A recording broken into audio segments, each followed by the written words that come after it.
World cup खत्म हो गया दोस्तों, और जो कंट्रोवर्सी उसके साथ पैदा हुई थी 2023 के वर्ल्ड कप में, वो आज भी जिंदा है और लोग उसके मुतालिक बातें करते रहते हैं। मुख्तलिफ वीडियोस हैं, मुख्तलिफ एंकर्स, तज्जिया निगार इसके मुतालिक बात करते हैं और शायद हो सकता है आने वाले 10 दिन, 20 दिन या साल भर तक हम बात करते रहें कि 2023 के वर्ल्ड कप में क्या क्या हुआ। सबसे पहले तो हम बात करते हैं हसन रजा की। हसन रजा जो कि मार्केट से बिल्कुल आउट थे, कि अचानक उनको कोई अपने टॉक शो में बुला लेता है मेहमान के तौर पर, वो वहां पे आते हैं और सोचते हैं कि कुछ ना कुछ तो ऐसा तड़का डालना चाहिए जिसकी वजह से मैं नजरों में आ जाऊं और न्यूज की जीनत बन जाऊं। तो उन्होंने ये कहा कि वर्ल्ड कप में जो बॉल यूज कर रहे हैं इंडियन बॉलर्स, वो आईसीसी की मेहरबानी है और आईसीसी इनको टेम्पर्ड बॉल दे रहा है, जिसकी वजह से बॉलर्स को बहुत ज्यादा मदद मिल रही है और जो सामने वाली टीम है वो कभी 100 रन पर, कभी 83 पर, कभी 55 पर, कभी 130 रन पर आउट हो रहे हैं। क्योंकि अगर ऐसी बॉलिंग पाकिस्तान करता तो मुनासिब था, ऑस्ट्रेलिया, साउथ अफ्रीका कर लेते तो ये अच्छा समझा जाता, लेकिन इंडिया कभी भी अपनी बॉलिंग की वजह से फेमस नहीं रहा और इस नौयत की बॉलिंग हमने कभी भी एक्सपेक्ट नहीं की थी। लेकिन दाद देनी पड़ेगी उनके बॉलर्स को, उसके साथ साथ उन लोगों को भी दाद देनी पड़ेगी जिन्होंने इस बात को क्रिटिसाइज किया हसन रजा की,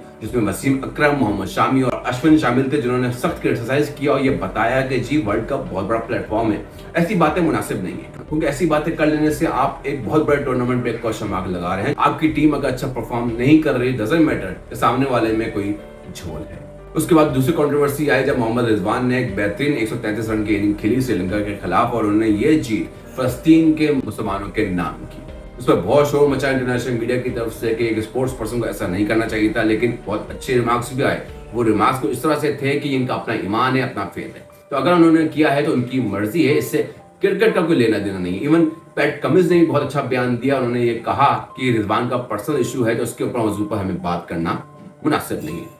अभी हम बॉल से पीछे हटे थे कि एक नई कंट्रोवर्सी सामने आ गई कि जी रेफरी को मोतिया हो गया, क्योंकि मैच में जब भी टॉस होता है तो वो टॉस 4 फुट 6 फुट दूर जाके गिरता है, जो कि अमूमन 2 फुट करीब गिरना चाहिए, और रेफरी 6 फुट की बुलंदी से कॉइन को ताड़ लेता है और इमीडिएटली कहता है कि रोहित शर्मा जी आप टॉस जीत चुके हैं। तो ये कंट्रोवर्सी सामने आई, लेकिन बेबुनियाद थी, क्योंकि इतना बड़ा टूर्नामेंट अगेन जब आपके पास कोई सबूत नहीं है, कोई एविडेंस नहीं है और इस तरह से किसी को उंगली उठाना नाजायज है, मतलब जस्टिफाई नहीं करता आपकी पोजीशन को। जितने भी बड़े एंकर्स को मैंने देखा, मैंने यूट्यूबर्स को देखा जिन्होंने इसके ऊपर सख्त क्रिटिसिज्म किया है, लेकिन बनता नहीं है, क्योंकि अगर आपके पास एविडेंस नहीं है तो अफवाह भी मैटर नहीं करती। उसके बाद एक ऐसी कंट्रोवर्सी आई जिसने हम सबको हैरान कर दिया, एंजेलो मैथ्यूज का आउट होना। वो ऐसा आउट था कि मतलब गली की क्रिकेट में भी ऐसा नहीं होता,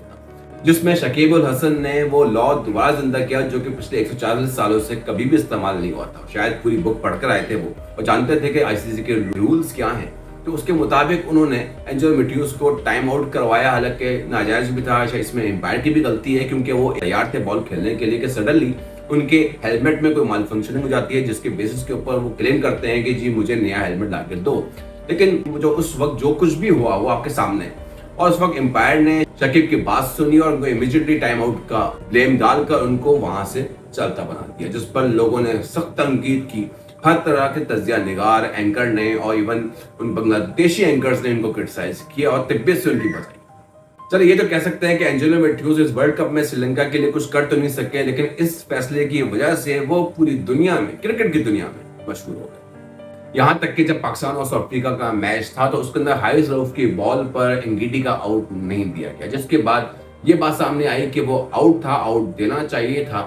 और हरभजन सिंह ने भी इस पर बात की कि जब बॉल विकेट पर लग रही है तो वो आउट होना चाहिए। एम्पायर्स कॉल का इन्फ्लुएंस शो करना मैटर नहीं करता या जरूरत नहीं है, क्योंकि आप बॉलर्स को इतना लेवरेज तो दो कि अगर उसने बॉल अच्छी की है और बॉल पैड पर लगकर विकेट पर लग रही है तो वो आउट होना चाहिए। लेकिन ये रूल तो सबके लिए, तो उसको कंट्रोवर्सी कहना मुनासिब नहीं है। ऐसे ही चीज लेवरशेन के साथ हुआ था वर्ल्ड कप फाइनल में, जब बुमराह की बॉल पर लेवरशेन का आउट नहीं दिया गया और that was the same case जहां पर बॉल्स एम्पायर कॉल हो गई और आउट नहीं दिया गया। सोने सुहागा वर्ल्ड कप का फाइनल हो गया और जो टर्निंग पॉइंट था फाइनल का वो रोहित शर्मा की विकेट थी, और इस विकेट पर लोगों ने क्रिटिसाइज इसलिए नहीं किया कि रोहित शर्मा ने गलत शॉट मारा या रोहित शर्मा को वो शॉट नहीं मारना चाहिए था, बल्कि इस बात पर लोगों ने उंगली उठाई है कि ट्रेविस हेड, जिन्होंने इंडियन टीम को हेडेक दिया, उसने कैच गलत पकड़ा। वो बॉल दरअसल ग्राउंड पर लग गई थी, जो कि आउट नहीं होना चाहिए था, और miss a matter of time के वो विद इन सेकंड जो कुछ भी हुआ इमीडिएटली आउट दिया गया। बॉलर्स ने खुशी मनाई, फील्डर्स एक साथ जुड़ गए, बैट्समैन रोहित शर्मा पेविलियन की तरफ लौट गए, एम्पायर ने आउट दे दिया, किसी को कोई फिक्र नहीं थी। लेकिन ऐसा नहीं था, उसको बड़े तरीके से फोटोशॉप किया गया है और उसको ये बताया गया है कि जब ट्रेविस हेड ने कैच पकड़ा तो वो बॉल जमीन को लग रही थी, लेकिन ऐसा नहीं था। तो तरह तरह के लोग होते हैं, तरह तरह की बातें होती हैं। आजकल तो सोशल मीडिया है, जिसका जो दिल चाहता है वो कह देता है, वो बोल देता है, लेकिन दर हकीकत वो आउट था और ट्रेविस हेड ने बहुत ही खूबसूरत कैच पकड़ा। वो उनका दिन था जिसमें उन्होंने सेंचुरी भी बनाई और ऑस्ट्रेलिया को छठा वर्ल्ड कप टाइटल जितवा दिया। उसके बाद ये कंट्रोवर्सी भी सामने आई कि क्यों केएल राहुल, जो कि बॉल पर चढ़कर खेलता है, जिसकी पावर, जिसकी टाइमिंग ऐसी जबरदस्त है, जो कि किसी भी बॉल को छक्का मार सकता है, उसने 106 बॉलों पर 60 रन कैसे बना ली। वर्ल्ड कप का फाइनल, आप ऑस्ट्रेलिया के खिलाफ मैच खेल रहे हो, आपके पास स्कोर नहीं है और आप 60 के स्ट्राइक रेट के साथ रन बना रहे हो, जो कि आपने पूरा टूर्नामेंट में ऐसा नहीं किया, तो फाइनल में आपने ऐसा कैसे कर दिया। तो सवाल तो उठे, लेकिन बात वैलिड है, क्योंकि जब 3 विकेटें ऊपर से गिर जाती हैं और आपको पता है कि पिच अनइवन है, पिच बिहेव सही नहीं कर रही है, तो आपको उसी तरह से खेलना पड़ता है। खैर, मिली जुली बातें हैं इसके ऊपर कोई ये नहीं कह सकता कि केएल राहुल वाज राइट और रॉन्ग। लेकिन केएल राहुल ने पूरे टूर्नामेंट में किरदार अदा किया, उसने वो बैटिंग की है इस पूरे टूर्नामेंट में जो हमारे तो एटलीस्ट किसी भी बैट्समैन ने नहीं की। इसके अलावा भी अगर आपको क्या लगता है कि कोई ऐसी कंट्रोवर्सी मौजूद है जिसका मैंने जिक्र नहीं किया, या इसका क्या सोल्यूशन होना चाहिए, क्रिटिसिज्म बनना चाहिए या नहीं बनना चाहिए, आपके पास कोई एविडेंस है तो मुझे कमेंट सेक्शन में जरूर बताइएगा और मुझे देखते रहिए। Thank you very much. अल्लाह हाफिज, टेक केयर।